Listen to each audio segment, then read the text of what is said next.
would like to introduce our first student, Mariah, who is an MFA student.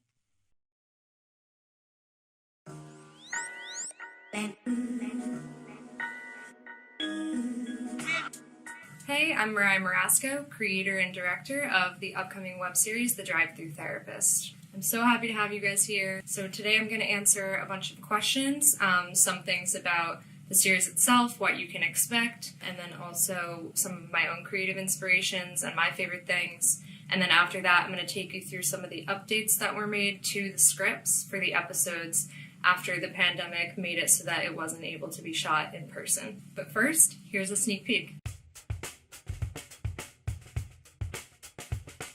I mean, think about it. People hardly have time as it is. I want to give people that outlet. Somewhere they can feel not judged. Fit it into their daily routine. Hey, Sylvia. You know, it's okay to have these feelings. It makes me lose my shit. Like every time I say it, it loosens a screw. Okay, and how does that affect your composure at work? My composure?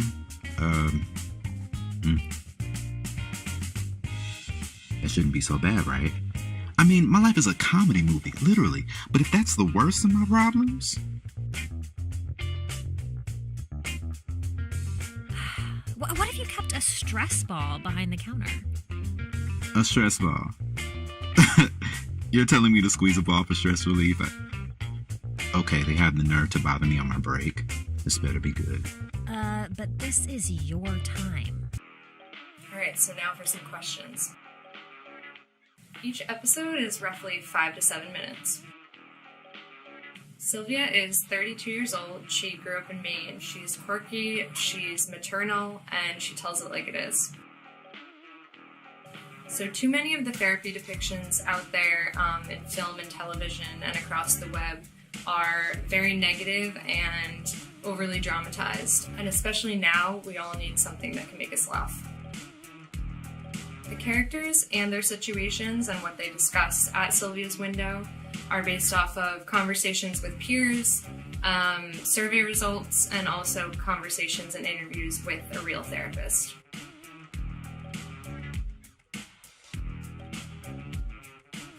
I would say the most shocking result was that out of 48 respondents, only 2 people mentioned that they would prefer a dark or overly serious depiction. Everyone else basically said they would either prefer it not to be too serious or actually use comedy and make it funny. Wardrobe is overly exaggerated to really paint this visual picture of who these people are and kind of make them a type within society. Props, there's not many props that can be used in such a small format of a therapy window, so while we do see cutaways to the characters and their actual settings, we're mostly at the window. So a book that Sylvia might be reading as a customer walks up, things like that, so that they can tell us really about who these people are in a really short period of time. People are more likely to be alone while watching a web series, and it's a more intimate experience than watching a normal TV show. Each episode ends on a hook. I'm a big sucker for a cliff ending, so that definitely played a role. Veep, or Game of Thrones. Larry David. Quentin Tarantino. Recently, Parasite. So after the credits rolled, when I saw Little Women in the theater in film, I sat there silently for about 5 minutes. Well, I love High Maintenance and the story of how that went from a web series to a full-on TV production, but most recently I watched The Tea, and it's absolutely amazing. I hope you enjoyed the answers to these questions. When the pandemic hit, this project was just about to shoot, So a lot of adjusting had to happen. And one thing that a lot of content creators are doing right now is seeing how you can take an idea and actually push it forward without having an in-person shoot in the traditional sense where everybody is together in the same place. Now I'm going to take you through a couple lines in the script specifically where you could just make a couple small tweaks to make it work in an audio-only format or to make it work in a virtual format where you can shoot it through the computer without being together in person. So starting our first example where this piece would be transformed into an audio-only format, we would have to take a look at anything where it's only visual in the description and see how we could change that to audio. So in this case, we're looking at Matthew picking up his phone, and originally he just gives a look to Sylvia, but now we would have him actually address it with her verbally. So here we see Matthew squeezing the stress ball under the counter, and because we wouldn't be able to see that anymore, this is one way that we could address that.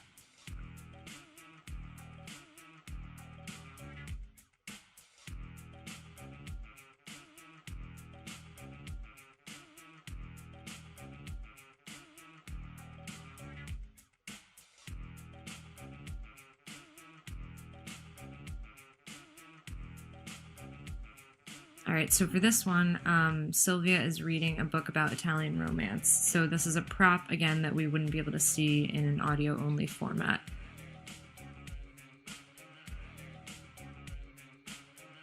This is a book that Sylvia is reading about Italian romance.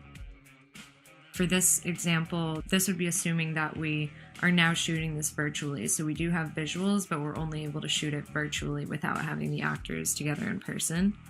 So one of the big things that we could use is desktop recordings. So instead of her actually being seen reading a book, we could take a screen recording of her desktop, similar to how this is being done right now in the example. And we could just have her actually come across an article that is of that topic that we had originally wanted. That's it. Thanks for joining, and be sure to follow the Drive-Thru Therapist on Instagram for more updates on when you can see this online. Okay, now go follow it.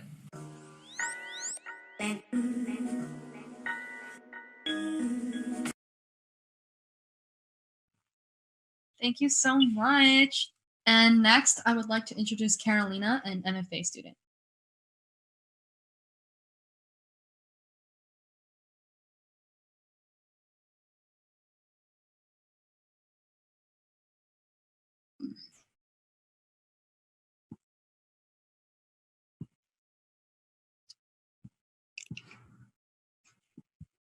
All right, can everybody see that? Great. So my name is Carolina, and I'm a design and technology graduate. My work explores ecology and sustainability in the Anthropocene through art and technology. With that, let's dive right in. So, have you ever tried to put yourself in someone else's shoes? How about a plant's? It's a far stretch, right? After all, everything we think, do, and live is inevitably from a human's perspective. So is it possible to break away from our human-centric view? And if accomplished, how might this change the way we perceive life around us? These are the questions I explore in my thesis, A Mile in the Roots. I'd like to start by reading a poem authored by a monstera, a plant, about their perspective on time. Tricky timescale slipping away, slow to respond as my cells grow. Internal commitment that ticks and talks, clock of biological movements. Minutes to hours, your hours to my days. You could never beat my steady pace. Elusive patterns of my intricate dance, lost in time to the impatient soul. So why focus on plants? Well, for one thing, plants are known as primary producers, which means they support life for most food chains and ensure the survival of the majority of organisms. And we're no exception to that. If you take a second to consider our lives in the terms of our dependence on plants, you quickly start to realize just how consequential their role is in the grand scheme of things. Take this quote by plant geneticist and author Daniel Shamovitz. I won't read the full thing, but the highlighted text gives you an idea of things that we depend on or use on a daily basis, generally derived from plants. Houses made of wood, coffee brewed from coffee beans. So given our undeniable dependence on plants, why not make a bigger effort to better understand their perspective? A year ago, I presented a project called An Organic Dialogue. It was my attempt to envision what interspecies communication might look like. This was the early beginnings of my thesis exploration. I thought about the shared traits of life among all living beings, and from there, I speculated on how to simplify an interaction based on those elements. The final result was an interaction that registered biosignals from both a human and a plant, and translated those signals into ecologically relevant mediums, in this case, light for plants and sound for humans. I began to think more about perception in general and how human perception is usually summed up in the 5 senses that we all know. If you look closely, you'll notice that each sense has a clear correspondence to a single body organ, sight to eyes, smell to nose. But the reality is that depending on how you define a sense, we're actually known to have somewhere between 14 to 20 senses. To give you a brief example of 2, we also have the vestibular sense that dictates our balance and coordination, and the proprioception sense, which refers to our internal awareness of our body parts in space. There seems to be an interesting connection between the senses we are less familiar with and the lack of a straightforward association to a body organ. For instance, the functions carried out by these 2 additional senses cannot be neatly summarized by referring to one organ. This is precisely the case with plants. They can perceive much of the same information that we can. It's just that their methods for doing so are much more intricate and less apparent. And so I decided to frame this thesis in the context of 3 senses we already know: smell, sight, and touch. One sense we are not as familiar with, proprioception, referred to as gravity in this project. And finally, one additional sense that I'm proposing should be included, that being time, as well as a lack of a corresponding organ with which to perceive it. And for time, although both humans and plants can sense it, we do so on entirely different scales. And I believe this contributes to why plants seem so different from us. With my thesis, I want to invoke the provocation that in order to better understand a non-human entity, we need to step outside our human perception, even if only briefly. Throughout my research, I was particularly inspired and guided by Daniel Shamovitz's book, What a Plant Knows, which discusses the sensory system of plants. In it, he also recounts numerous scientific experiments and studies that have been done in the past to prove different theories about plant senses.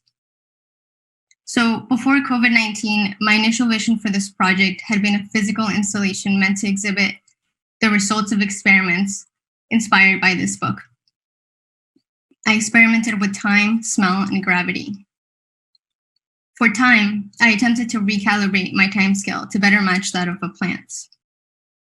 For smell, a parasitic plant called the dodder has been proven to exhibit olfactory preferences. So I set out to plant tomato, wheat, and dodder seeds to experiment with what the final results might look like.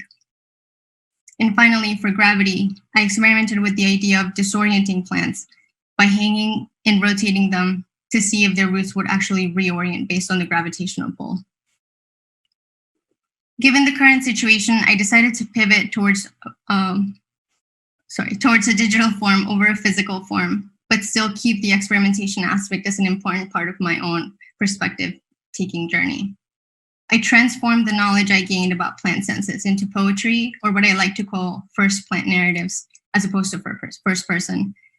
The poetry allowed me to capture the scientific context behind plant sensory systems, while also giving me the creative liberties needed to envision a plant's point of view. By focusing on acrostic poetry in which the first letter of each line spells out a word, I was also able to better highlight the senses I wanted to bring attention to. I was equally careful in selecting which plant species would be coupled with what sense, informed by research on ecological relevance as well as the experiments I carried out at home. This poetry This poetry is complemented by a web interaction that allows a user to decode the poetry into text they can understand. This speaks to the underlying ideas that a first plant narrative is not going to be immediately accessible by a human, but most importantly, that it takes time, effort, and patience to take on a new perspective, especially a non-human one. I'd like to extend a big thank you to my thesis instructors, Harpreet, Loretta, Kyle, and Jessica, my unconditionally supportive partner, Zach, my close friend, Paul, my lovely parents, everyone that made this virtual festival possible, and to everyone tuning in today. Mil gracias a todos. Thank you all for your support.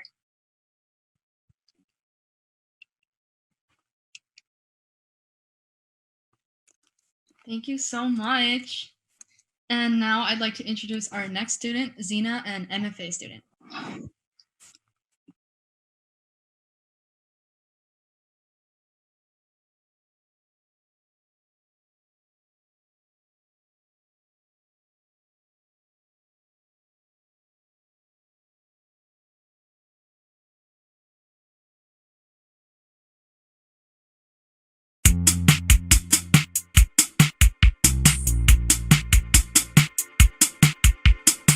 Hi everyone, welcome to my live stream. I'm excited to have you guys and to talk to you guys about my project, Life Underground. To put it briefly, Life Underground is an immersive audio experience that encourages active ridership and invites participation in the documentation of the collective life of the New York City subway. A final version of Life Underground takes shape as a web application, which enables users to access and navigate through a series of audio playlists as they ride the subway.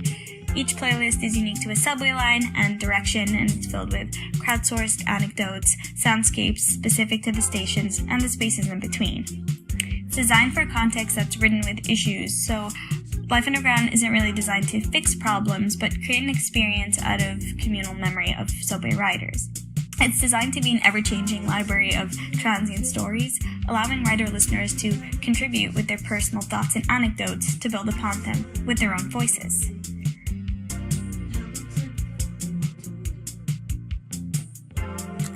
So, according to Tonala and Kornblum, we become New Yorkers on the subway. It's kind of like a rite of passage. I've kind of always looked at the subway like the veins that pulse throughout the city. In fact, coming from Riyadh, Saudi Arabia, a city that's about to open its first ever metro system, I was always intrigued about the societal changes that might come along with that. And I guess, whether we're aware of it or not, the density and compactness of the subway allows us for those moments of social interaction, whether passive or active, that we get every day. It's those doses of social interaction that keep us sane and sometimes safe. And when I first started this project, it was an interesting time for the MTA, to say the least. Subway fare evasion campaigns and increased policing sparked a series of protests all throughout the city. And to me, it felt like these protests were some of the rare times that subway riders came together, united as community, to fight for the right to accessible mobility. But in reality, it's not just about mobility. To me, it was about the right to access a modern-day urban commons. A space or place that enables some people, like the churro cart lady, to make a living, others to entertain, and essentially to contribute to a life that is just as much of the New York City experience as the life that's happening above ground. And the way that this context played a role in the creation of Life Underground was that it made me realize that I don't want to just romanticize the subway narratives. I kind of wanted to also highlight those tensions in the background. So the noises that I incorporated kind of were designed to ground the listener in the realities of the subway system, the good and the bad. And the vision that I have for Life Underground is that it is constantly dynamic and updating. The playlists being renewed weekly or, according to the inflow of submissions. And while I initially hoped for it to be an MTA project, I now see its value more as a grassroots initiative or community-driven project, because a significant trait of this project is the freedom to highlight some of the ugly truths that the MTA might not want to bring forward. But I can't really talk about the vision that I have for this project without really addressing the realities of our current situation and the subway in relation to the COVID-19 pandemic. It seems like nowadays the density of the city is a double-edged sword. For what seems to be the last 3 decades leading up to this pandemic, New York actually used its density and wealth to increase life expectancy for even its most vulnerable residents. And the subway plays a part in that because it actually reduces the chances of traffic accident, provides people that healthy little short walk to and from their station. Now, however, it seems like the density and the subway itself is to blame for the staggering COVID-19 death toll that has taken the city. The New York City subway has been transformed, for the time being, to a vehicle for essential workers to save lives by risking their own, and for those who risk their lives because they can't afford not to. It has also become a refuge for homeless people who need a night's rest. And despite the reduction in service and newly enforced 1 to 5 a.m. shutdown, which is the first in its history, the subway has also become a contributing factor to why, so far, more than 80 MTA workers have lost their lives to the coronavirus. Nevertheless, subway ridership has gone down at least 90% since the beginning of this pandemic, essentially scattering its community of riders all around as they socially isolate. And while the majority of us socially isolate, many of us find ourselves missing the subway, missing the moments that we've taken for granted during our daily commutes. It's funny how something that we once dreaded is now something that we more or less look forward to. And while people are socially distancing, remaining 6 feet away from each other at all times, I can't help but wonder whether New Yorkers are suddenly going to embrace the concept of personal space again, or if we're just going to go back to the way things were once all of this blows over. During this time, I envision Life Underground to be brought to life by the memories and experiences of us, the scattered community, the people that are missing it and nostalgic over the moments that we had neglected previously. But I also envision Life Underground to be brought to life by the people that are still currently riding, the thoughts, fears, worries of the essential workers that are still taking their trips on the still crammed subways, and recording through that a really historical moment in the infrastructure's narrative. And while I created Life Underground to be experienced on a commute, will it ever, could it be a tool that promotes the rebirth of this life after a really long hiatus? Or is it just going to be a bittersweet memorial to something that will never really go back to what it was? Thank you guys for listening. If you're interested in the project, make sure to check it out in the project page. You could listen to the playlist, or if you're feeling nostalgic, leave your own contribution. Excited to hear your questions. Bye!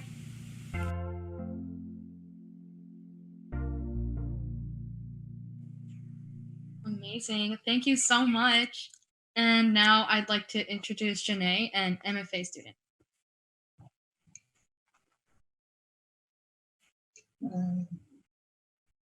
Wait, what? Okay.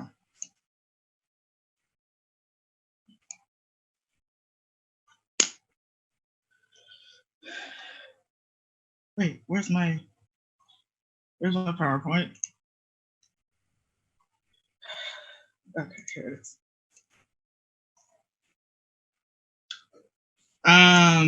Okay. You can hear everything fine, right? No complaints.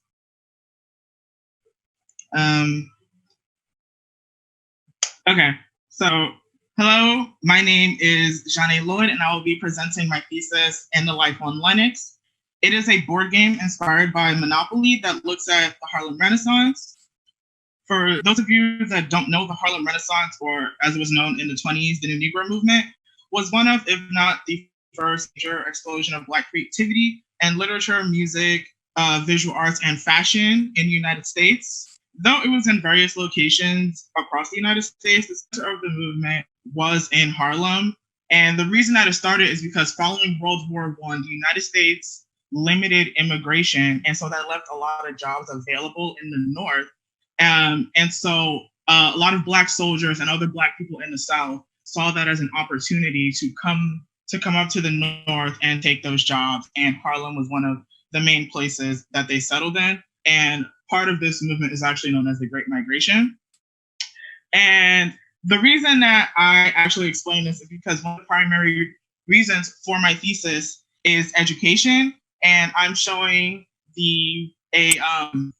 reviews of the Ava DuVernay biopic Selma. And I use that because it is an example of how media could give attention to an event or a time period that doesn't get covered in traditional textbooks. Thinking about my own education in AP US history when I was a junior in high school, and we learned about the civil rights movement, the Civil Rights Act and the Voting Rights Act were often combined together as examples of the success of the civil rights movement. And the Selma March was not mentioned as being influential to passing the Voting Rights Act. This was in 2013, and I like to believe that a lot has changed about how history is taught, but it doesn't change the fact that American students are required to learn over 200 years of history in just 9 months, which means that certain time periods do get overlooked. Specifically, a 2017 report on social studies and education done by the National Women's History Museum showed that only 17 states teach the Harlem Renaissance, 17 states plus the District of Columbia. And even in some of these states, the Harlem Renaissance is taught in combination with the Roaring Twenties and the Jazz Age, so it's not really its own separate thing. For this reason, I believe that games, similar to film, through their interactivity, can give a spotlight to historical events and people that are often overlooked by traditional textbooks.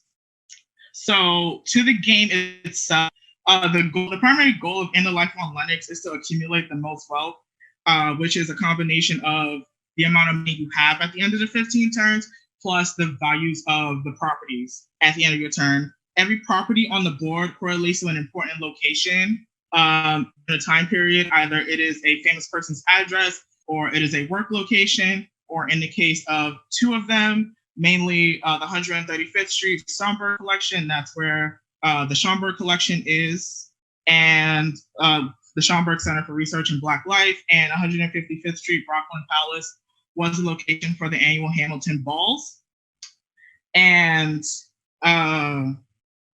so most of the rules of the game are similar to Monopoly, but some important changes is that one, players start with $100 and they gain $20 each time they pass go. And instead of going to jail, players can actually be evicted if they own property. And similar to Monopoly, you can get out of eviction if you have a rent-free card, which is the equivalent of the get out of jail free card. And another thing that is actually that I included in the game is that you could also throw a rent party in order to avoid eviction. And what a rent party is that it can be called for when a player is facing eviction, or it can be called when a player lands on a property that they have already rented a previous turn. And the community chest cards, which is seen right here on the right, is also an example of when a rent party called. And the way the rent party works is that players, they pay an upfront cost to have the party, and then they roll the dice to determine its success. If the dice roll is 6 or higher, it's 2 dice, so there's actually a high chance of success. Then the party is successful, and if not, then it was a failure. It was important to me to include the rent party mechanic due to its importance to the Black residents of Harlem during the Renaissance. And another important aspect of the game for me is the park cards. This one is 136th Street, Niggerati Manor. Included on this property card and all the other property cards is a fun fact at the bottom in relation to that property. This one specifically is about the Niggerati and how that was an important group of creatives and intellectuals during the time period. And specifically, the Niggerati Manor, which I believe is 246 West 130th Street, that was specifically the home of playwright Wallace Thurman. And so the property cards, the chance cards, and the community chest cards all work together to not only inform the rent party, but also teach players of the game about important people during the time period. And specifically, I wanted to focus on rent parties because it was a thing that was accessible to everyone in Harlem. There were it was a form of nightlife that was accessible to everyone in Harlem. There were other forms of nightlife like clubs and bars that Black people did not have access to, though they could perform there. So that's why I think the rent party was the best mode. And Essentially, what a rent party was is that they were private parties held in apartments. The host charged a fee for entrance, food, and alcohol. It was also during the 18th Amendment. Prohibition ran wild, but Harlem was a police-free zone. The police didn't go there a lot. And the money gained from the party went towards the host's rent. This was often necessary as landlords charged Black residents at least twice the amount for rent as white residents with half the amenities. Housing court was not a solution as Black residents were often told they should just move out if they have a problem. And for me in particular, I focused on the importance of rent parties for queer people in my research. So during the time period, one of the only people that was out as gay was writer and artist Richard Bruce Newitt. And Mabel Hampton, a dancer and a founder of the Lesbian Her Story Archive, used the term "in the life" to describe queer folks during the time. It's actually where the name of the game comes from. In the Life on Lenox. It's about like gay people on Lenox Avenue.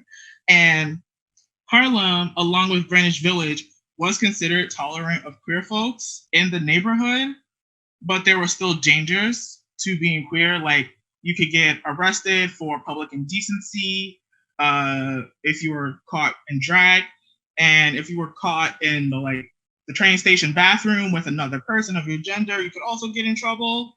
And Harlem, along with Greenwich Village, was considered the most tolerant areas for queer people in the United States.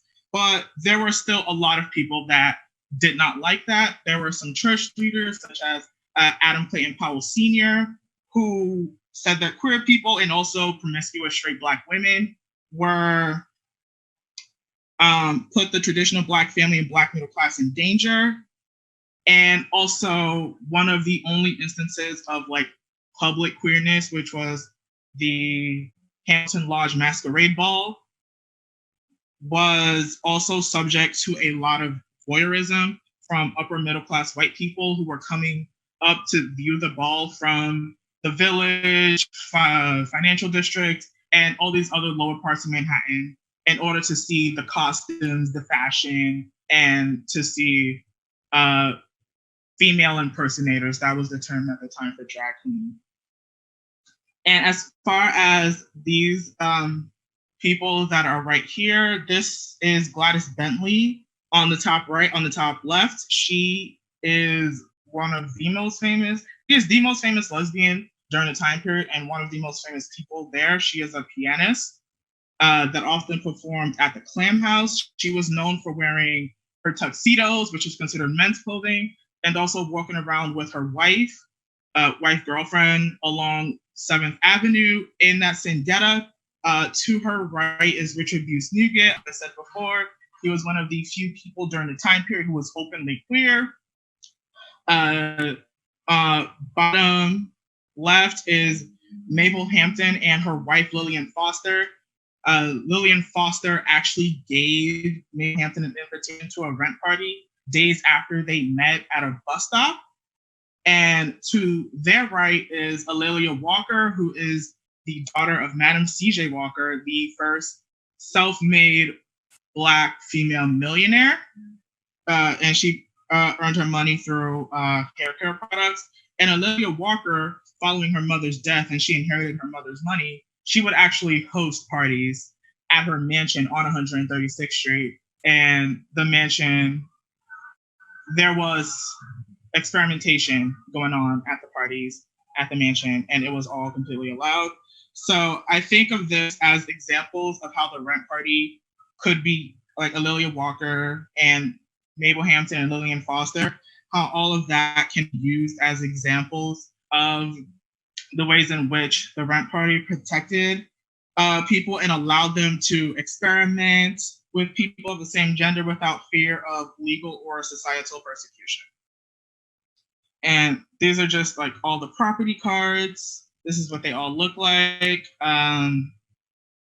There are 12 properties in total, 3 for each color, and they all have a fun fact on the bottom. There are 15 chance cards as front and back, and it's different things along with the chance cards.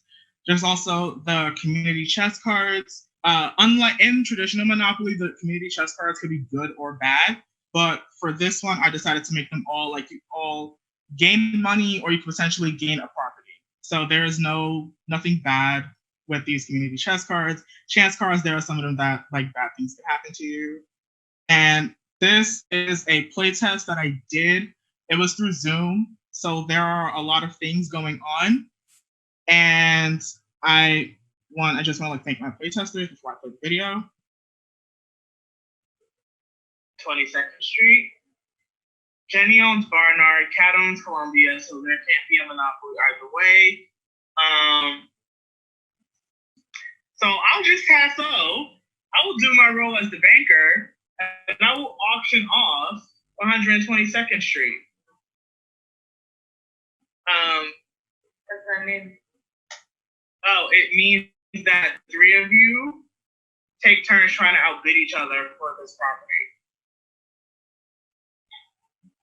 Can we start below asking price? We're gonna start with $1. I'll bid it all. All right. Kristen, 122nd Street. Huh? I heard $1 was bid, so I'm bidding $2. All right, $2. Jenny. I'll bid 2.5. My screen share is like $3. All right. Do I hear $4? $5. Guys, better $5. $5. Do I hear $6? I got 6.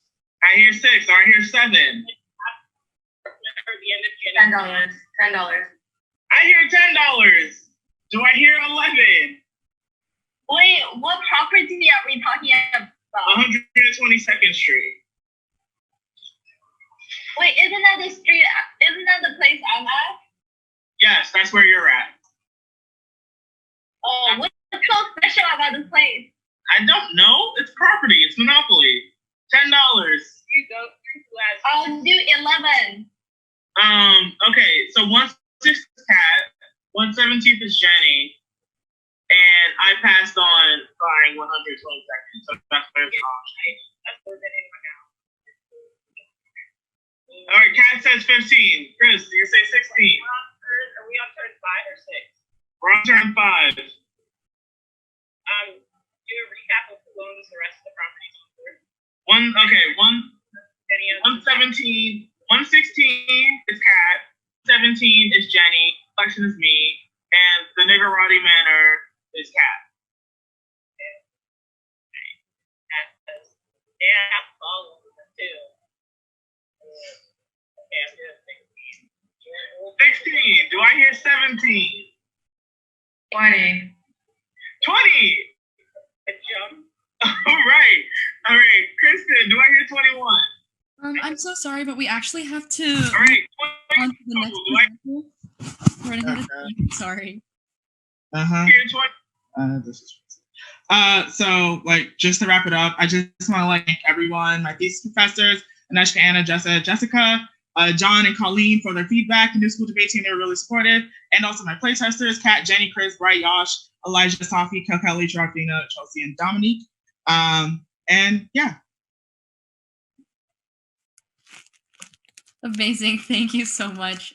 And our next presenter is Kat, an MFA student. That was probably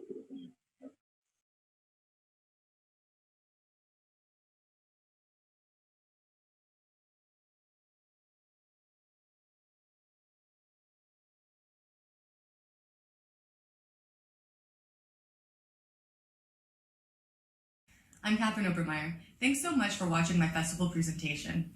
I'm going to talk about my project, which is a digital memorial to the victims of the Triangle Shirtwaist Factory fire. My project, Augmented Remembrance, is focused on the stories of women who died in the fire over 100 years ago. But before we can talk about the project, we need to have a quick history lesson. On a beautiful day, March 25th, 1911, 146 people perished in a fire at the Ash Building, located in Greenwich Village in New York City. The vast majority of these victims were young immigrant women under the age of 24. This was a tragedy that could easily have been prevented, as the women had created a union to protest the long hours and poor working conditions, and had even gone on strike shortly before the tragedy had taken place. This massive loss of life is the largest industrial disaster in New York City's history, and it created a national outrage, which led to the creation of worker safety and wage laws, many of which are still in practice today. Now, if you hadn't heard about this disaster before, don't be surprised. I hadn't either, and that surprised me, especially because it occurred so close to where I go to school every day. I was listening to my usual podcast on my daily commute and I heard about the fire. I was immediately intrigued and I had the opportunity to research it with two amazing classmates, Akshansh and Yash, during our motion capture class.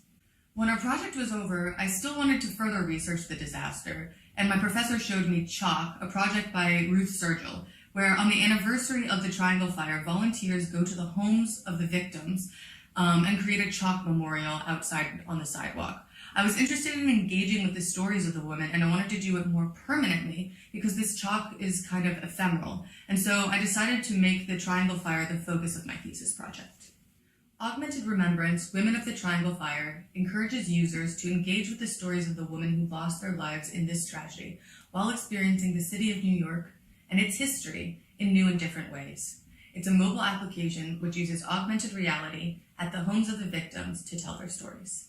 When a user scans a target, they're presented with an image of the victim where possible and an audio story about that woman. Because photos were very expensive in 1911, many of these women were never photographed, and so a historical photo is sometimes used instead. By focusing on an auditory experience instead of a purely visual medium, users can more directly interact with the untold stories in the environment where these young women lived, and give insight into the importance of this tragedy and the effects it has on people today. Originally, this project was set to launch on March 25th of this year, the anniversary of the fire. But unfortunately, because of the global pandemic, I was not able to complete my pilot. However, I was able to hold a digital memorial to share some of the stories of the women and honor them on the day. In the future, I'd like to expand Augmented Remembrance to other cities and tell other stories as a larger platform. In the future, I'd like to expand Augmented Remembrance to add more different histories and different cities to allow people to experience the history of their city while living in it. Thank you so much. I'd like to take this opportunity to thank my thesis advisors, Jess and Danielle, who supported me both academically and in life. Anthony Dean for encouraging me to pursue this project and mentoring me way after I took all his classes. Jonathan Belen for encouraging me to think about the victims instead of the tragedy itself, and my awesome mocap teammates Akshansh and Yash, who started this research with me. I'd also like to thank Sven Travis for encouraging me to get crazy with this.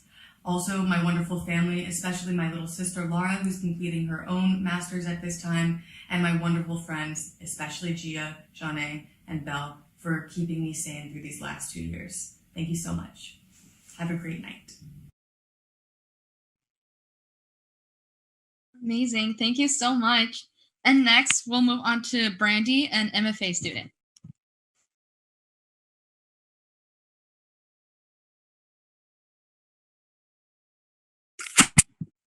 Hello, everyone. Are you hearing an echo, first of all? Someone please comment. Hello, everyone. Please comment if you're hearing an echo.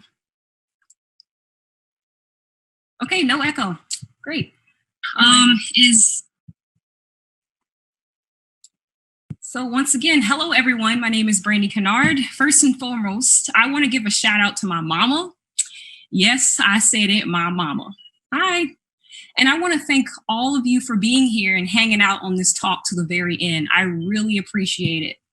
I'm sure some of y'all can relate with me. I'm having a mental breakdown from political PTSD. And apparently, since coronavirus has caused many jurisdictions to limit face-to-face interactions to the only most essential, unfortunately, political PTSD, along with other health emergencies, such as getting stuck in the washing machine while playing at home, hide and go seek, getting poisoned by drinking household cleaning products, cavities, and root canals, cannot be treated at this time because they are not considered essential. But that doesn't help the fact that I'm stuck at home with the news on 24/7 and I have political PTSD. And that is because I am super frustrated with the current state of political discourse in the United States. The current state of American politics is careening off the rails. Meanwhile, a majority of the population has become meekly complacent with it. This is driving me absolutely nuts. So I decided to self-medicate with art therapy. As an artist, I think it is a perfect time to use art to be outspoken about the issues that have happened during this age of COVID-19 and the years leading up to it. Consequently, I've accomplished this by producing political satire. Because why not? Believe it or not, comedy is a great tool for reframing and changing the perspective on issues in a way that makes stress and anxieties melt away. Saturday Night Live is a perfect example of this. And admittedly, I've created toys, and I've actually recasted them. The toys that I'm talking about are classic Americana toys, and I've recasted them in obscure ways to achieve this effect and to articulate my concept. And you're probably wondering why I chose toys. Well, you're in good luck because I'm going to explain to you why.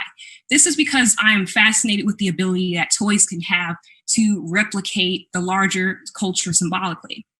And I'm also fascinated with the dark side of play. Let's be real, we've all seen a violent, racist, or sexist toy before. These kinds of toys have imparted undesirable values on children for centuries. And those children have grown into adults who act like little kids and who also act out these undesirable behaviors. So I picked out a few retro toys that relate to controversial topics in American politics and just made their material culture a bit more obvious to parody. I also put these 3D jokes into their own environment by creating a store called Toys for Us. Get it? The US represents you and I. Okay, there goes my comedy career. But to be Captain Obvious, as you already know, due to distancing, the plans for this thesis show has been changed drastically. So I pivoted my project to go virtual with a disheveled charm. Zoom is, I pitched it on Zoom, and it's a mock infomercial, or what I like to call a Zoomfomercial. So do you get that joke at least? Okay, too cheesy. I'll stop the dad jokes. You can view this Zoomfomercial in full length on the Hindsight thesis website under the Articulating Ourselves category. But before I go, I would love to share with you the trailer. Please bear with me a couple of seconds, for I'm trying to get it off my computer now. And enjoy this background of Barbie. Like, I've always wanted to be a Barbie. Psych.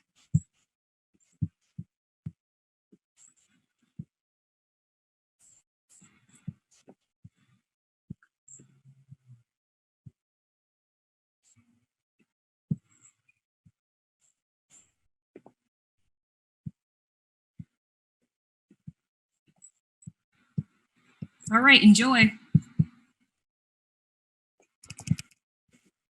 All right, enjoy.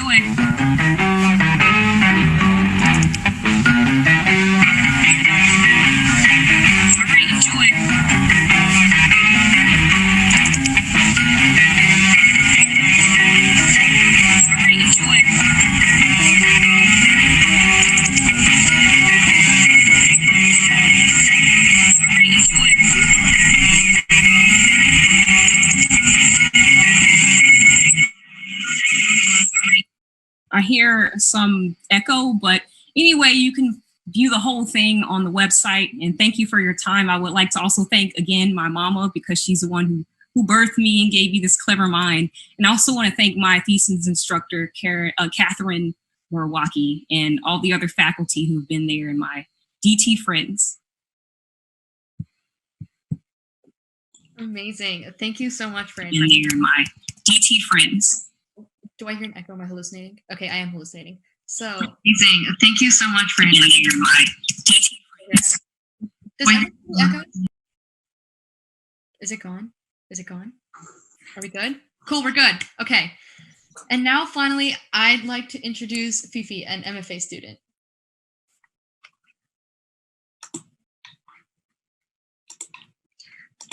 Hi, everyone. So my name is FiFi. I'm a visual designer, singer, and music producer.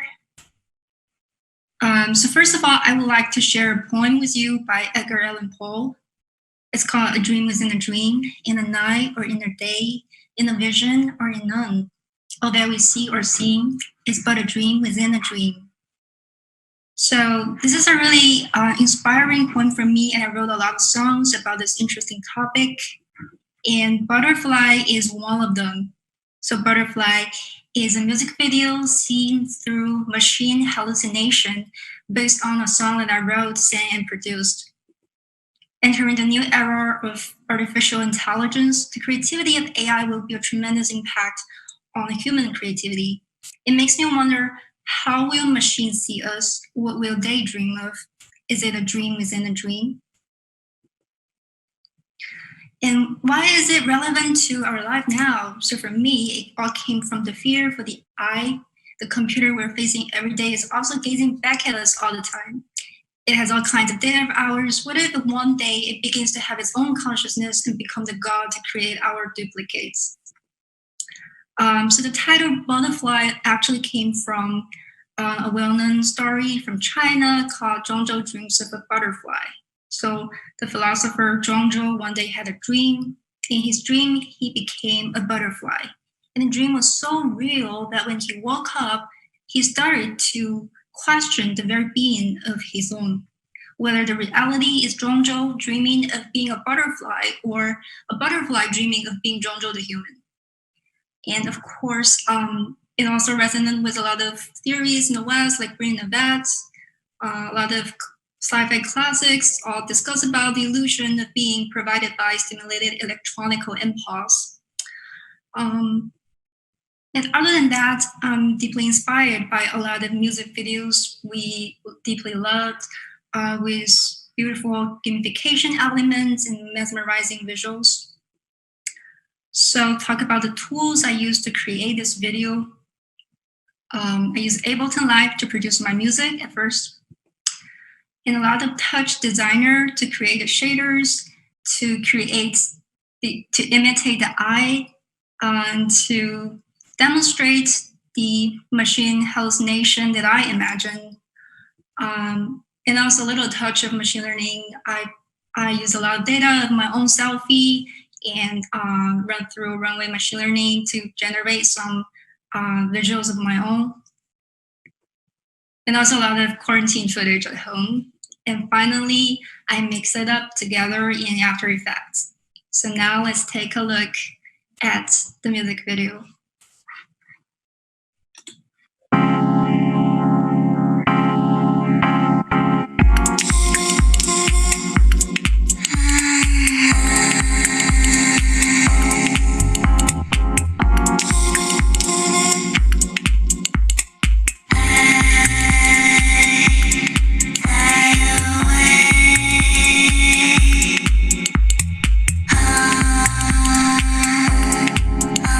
This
Last but not least, I want to say thank you to my thesis advisor who has guided me through. I want to say thank you to Kyle, to Jessica, to Colleen and Andrew, and also all my friends in DT who was with me through these 2 years.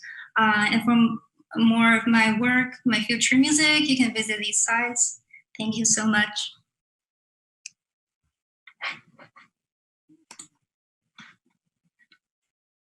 Thank you so much. That was such a vibe.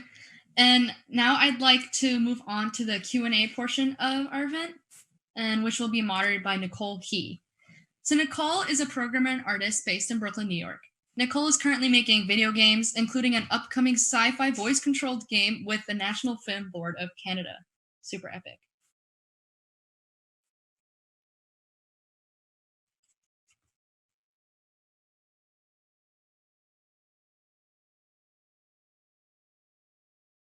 Hello, can you see me? Can you hear me? Okay, great. Well, hi everybody. Thank you so much for sharing these incredible projects, and congratulations to all the students who just presented. That was amazing, and I'm extremely impressed with all of these projects and you know, the ways that you guys have adapted in this time and still have made incredible work. So congrats on that. So I am going to go through and ask each of you one question, and then after that, we'll see if we have time for more questions from the chat or just in general. So I think I'll just go through in order, starting with Mariah. So Mariah, super cool idea for a web series. I think it's really interesting to come at it with the perspective of showing therapy depicted in a new way. Also, I love that centipede, if that's Mariah. Oh no, that's Dahee, cool.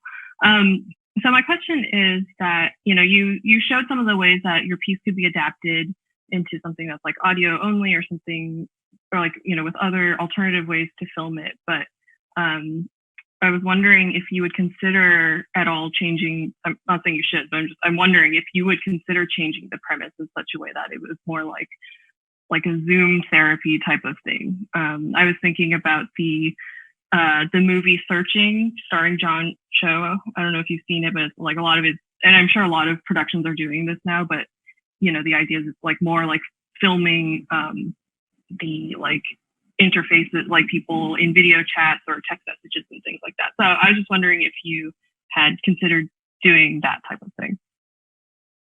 Yeah, so kind of right when, you know, we were all finding out about, I think there's two of me. Am I echoey? No. Okay, cool. Yeah, right when we were finding out, I was kind of battling with like, you know, everyone didn't really know how long the pandemic was going to go. So it was like at first holding on to, okay, well, maybe if things are better in a month, you know, we could just go forward as planned. But now that, you know, it's pretty clear this has kind of really disrupted society. There's this great method that has been kind of created that I've actually done myself on another project, where you can actually direct actors through Zoom. And so I've experienced that kind of in the last couple months and figured that process out myself.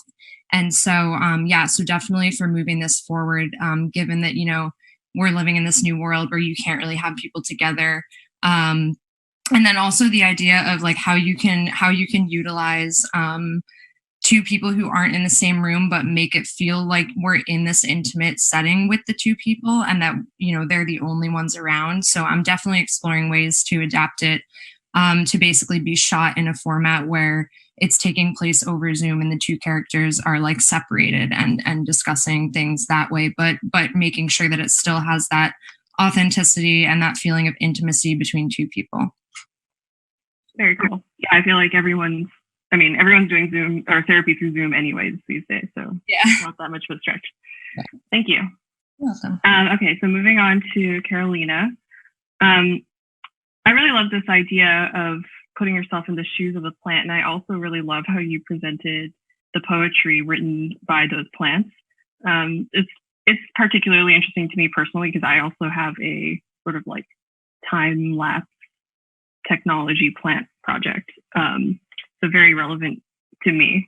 So my question for you is, what is your sort of ideal, maybe very speculative goal of, humans having a better understanding of plants? Is it more of like just having this philosophical understanding, or do you imagine a future where the relationship between humans and plants is different from the one that we have now? Thank you so much for that question. Also, I love hearing that you have worked at somewhere. I would love to see it. So I think the reason why, obviously plants are very important organisms, but they're also one of the most distant from us, right? We usually tend to identify better with certain animals. And even then, there's certain animals that feel very far away. And then plants are like at the opposite extreme of something that we could possibly like identify with. So I think my ultimate goal would be, if we can think about how to relate to something that feels so far away, it's a good way to start thinking about everything else that's in between, and just taking into consideration all of the flora and fauna and valuing it for what it is, right? So we tend to think of ourselves as these superior beings over every other living form on Earth. And I think this is just a new way to start thinking about how we fit in with everything else that's alive. So I hope that answers the question. Yeah, cool, thank you. Okay, moving on to Zinah. So yeah, I was having all these emotions watching your presentation because I too miss the subway now. It's weird how like we complain about it all the time, and then now that it's gone, it's really sad that we're not on it. And your piece reminds me of, I mean, maybe you probably know this, the Jane Cardiff piece, Her Long Black Hair, which is like an audio experience that you listen to as you walk through Central Park. And I think the thing that's very cool about that, which I think would also be true for your project, is just like the way that you can hear the audio experience, but you also hear the sounds of the place you're in, the subway. So my question for you is, I'm just curious what your thoughts are about the ways in which the subway is both very solo and very communal at the same time. Like, I feel like your app sort of manages to capture that tension and bring it together. So just curious about your thoughts on that. Yeah, actually, so the Janet Cardiff piece was one of my biggest inspirations for this project. I loved it, and it was actually really fed into the way that I designed the audios for my final pieces. But another like initial motivator for why I came up with this project was I actually was looking at the people of the subway as a community. And like I dissected it in the way that's like you kind of like have this transient community when you're just on a platform, and then you kind of enter the car and you're a part of this community within like the little car that you're in. And it started off, honestly, like my initial iterations on the project really began by just trying to look at ways that I could get people to look up and realize that they're part of this community. Realize that they actually might know some of these people if they were just to look up every once in a while. And I tried a bunch of different iterations. I went from like creating, like going all out with tactical urbanism, getting people to like record things on a postcard and mailing it back to me and stuff. But then I noticed that everybody kind of shuts themselves off with their earphones. And so that kind of gave me a way in to kind of like leverage that technology that actually usually gets people to be really like reclusive and alone and shut down in this space, and kind of bring them back into the context using their earphones or headphones. So yeah, that's exactly what kind of inspired my project. Awesome. Cool, thank you. Yeah. Okay, next up is Zhané. So I really love the idea to use games to spotlight historical events and the people that were overlooked I think that's really awesome. Like, and especially sort of retooling a very familiar game is, I think, effective too. Like, everybody remembers like Park Place or Boardwalk or whatever from Monopoly. So I think it's really smart to bring the places of Harlem in the Harlem Renaissance into your game. So my question is, obviously your project is like subverts the original Monopoly. But I'm also curious, like, I think one of the big critiques of Monopoly is that it's sort of a celebration of like ultra capitalism, right? Because your goal is to just make as much money as possible. So because your game subverts the original Monopoly, I'm curious to hear if you also think it subverts that element of the original game. I don't think it does. That's fine. It doesn't have to. Because even when like in my original playtest, the goal was to make enough money to attend a rent party, like the Lily Walker rent party. And in this version, it is now just like have more money than your other competitors. And while I think that also is accurate to the time, because yes, there were rent parties and that was a form of community. But when people started to see that, wow, these parties are really profitable, they ended up becoming competition. So I think that there is a you don't become like ultra monopolist, own the whole board, like you rent everything, but there's also that there is also that like competitiveness to stay in the neighborhood and have enough money to stay in the neighborhood. Yeah, I think I would say that like I think there is probably something subversive just based on who you are in the game, right? Is different. If you're a person in the Harlem Renaissance, like, is different from whatever imagining of Monopoly originally is, and I think that makes it different in terms of like what it means to be trying to make money. That's just my interpretation. But yeah, thank you. All right. Next up is Kat. So I think it's really beautiful to, create a memorial for these victims from a long time ago. And, it's also feels really relevant because that event, as you said, led to a lot of changes in terms of worker protections, which feels important these days. So my question is mostly just like, what is the augmented experience actually look like? And what is it about the AR that improves the experience over a different type of thing, like a website or just a purely audio thing? Right, yeah. So I thought about the use of AR a lot in this, and I thought even about substituting maybe QR codes or something that are a little bit more accessible. But I really wanted people not to be looking at their phones and to be instead experiencing the space where these women lived around them. And so I thought, especially with the new advance of the Apple AR kit, like this would be much more accessible with just your camera without having a native app. And so I decided that I wanted to just show a photo, but the experience to be purely audio so that people don't look at their phone. They see the photo for a second, but it's about a 2-minute clip. And so they are more incentivized to actually experience the space where this woman lived and like her essence, I guess. Yeah. Yeah, I like the idea of it actually focusing sort of more on the environment when the AR isn't extremely complicated visually. That's cool. Thank you. Okay, so now we have Brandi.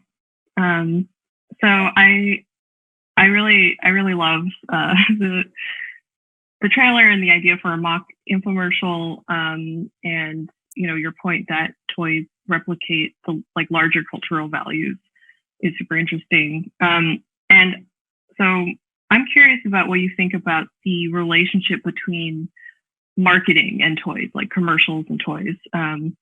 And I was also, I was also just curious if you have thoughts about the ways in which like the commercials that are currently happening these days are all really, like are all the same and all really weird. I guess just to me, it feels like there's something very intertwined about, general marketing and commercials and toys. Oh, can you see me? All right, well, let me turn off this. All right, so you were asking me about what do I think about contemporary commercials in regards to the toys and what are my feelings towards them? Okay, I really think, just to put it short, is that these commercials are the same. It's just like a theatrical play. It's the same play, but different characters and slightly different outfits. So that's how I feel about that. Nothing has changed. And I really want to express through this project that nothing has changed and do it in a more bite-sized, more consuming way through like comedy and also putting it in like some type of TV infomercial format. I think a lot of the people who create these toys may not at the top of their head have the intentions of putting these undesirable things within them, but it's already baked in our culture and it's like something we can almost not remove ourselves from, but we can start doing it by acknowledging that these toys are kind of damaging to young people and also to the adults who've experienced them in their childhood. So could I just mention one more thing that I didn't get to say in the talk? I wanted to say that the time period that I chose was the baby boomer toy boom. And I wanted to actually target people from like the baby boomer age group. And this period has been expressed time after time by Trump nostalgists as the time when America was great, which is very comical within that statement. And such nostalgia also idealizes the play of that era and also the play of this era as being innocent and ignoring like the sexism, violence, racism, and a whole bunch of other dangers inspired generations to actually do what they're doing now in the political system. And so that's what I wanted to shed a light on. And hopefully I did insult some people. That was my goal as well. Thank you. Very cool. All right, so last but not least is FiFi. So first of all, like beautiful video and songs, that's amazing. Yeah, everyone was vibing. That was awesome. So I'm curious, like, do you consider your video a collaboration with the machine? Do you think it's like an interpretation of what the machine actually sees, or is it more like what we ask the machine to show us? I guess I'm asking just because I feel like with a lot of sort of AI or machine learning projects where we talk about, the machine thinks this and the machine thinks or feels that or dreams, I think a lot of times that we're not acknowledging all the work that the humans put into making the machines do so. I mean, obviously you did all the work as the human in this relationship. So I'm curious if you think what you think about that relationship between you as a person and the machine as the dreamer. Thank you, Nicole. I think that's a really great question. And I think retrospectively, if I can do something to make it better, I would think currently there's very little part of it in the visual is generated by a machine, a little bit of machine learning thing by using my selfie. But I think to really convey this idea clearly, I actually tried, and also maybe I would try it in the future, that to incorporate like AI generated music in my music production. And actually there's a lot of tools that we can use today help us writing melodies, writing beats in the making process. So that's something that I might try in the future. Thank you. Okay, cool. Yeah, I just want to say thank you all again to everyone who presented. Yeah, it was a privilege to get to see your projects, and yeah, big congratulations all around. You did a great job.